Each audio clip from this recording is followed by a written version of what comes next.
My parents they were entrepreneurs themselves. They started a commercial space planning and interior design business. And I would go to their office after school and, play on computers. And that's kind of how I got my start. And they would talk business at dinner.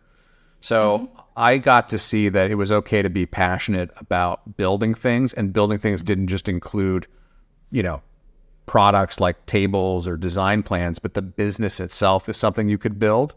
So that was really, so my parents and I were very aligned about going out and doing new things. And when I almost dropped out of college, they were supportive. I ended up staying, but they were like, hey, if you want to, go for it. I think you'll do great. Interestingly, as I get older, they seem to be slightly more risk averse. They're like, oh no, like don't leave your thing. Like, it'd be the last thing you ever do. I'm like, I don't think so. All evidence to the contrary, but oh well. So, and then my wife is, very entrepreneurial in her own way. She moved here from South Africa when she was 14 years old.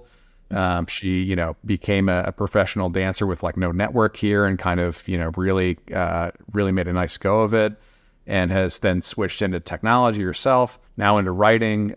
She has never, ever held me back on my ambitions. She's fueled them, and that is awesome. Doesn't mean it doesn't cause problems, I think we're aligned directionally, but in practice, when I'm, yet another Friday night working late into the evening, that's obviously a little challenging. But she's never made me feel guilty for wanting to throw myself at something. Talking about your parents, what do you think they did to avoid you being a spoiled brat? Because being successful entrepreneurs themselves, I'm sure they thought about it. They must have. I would say that's a good question. That's a very good question, because I remember as a child, my friends saying, oh, your parents are kind of, like well off. And at least in the area we lived in, I'm sure they would describe themselves as, middle class. And I don't remember ever feeling that, because they did a good job of making sure that I had to earn things, which probably is a little bit why my self-worth is tied into like what I'm able to do. But, it wasn't every toy that you want. It's, you're going to have to do chores and, do these things, and then you can get your allowance and you can use your money to spend on things.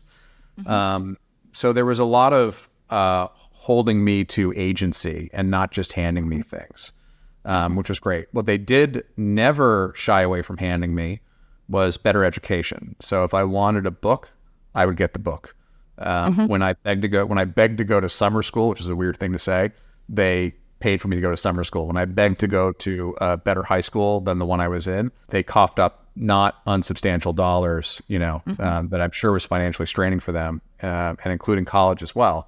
So they knew what to hold back on, and they knew what not to hold back on. And I think that's a really important lesson. Do you feel they wanted you to be an entrepreneur? That is a good question. I don't know that they wanted me to be an entrepreneur specifically. My interests as a kid were very much science, subatomic particles, galaxies, everything in between. And they would indulge, my desire to learn there. Same with computers. So I don't think they wanted me to be an entrepreneur necessarily. They did encourage me to be a maker. My father and I, a lot of our activities together, and my mother, they were artists, right? So we would draw together. We would make little, foam core dollhouses and architectures together. We would do projects to make things together. Also, again, I think to educate me on creativity and agency and expression. And that led to ultimately finding my way to entrepreneurship, because I just liked the hardest challenges I could find.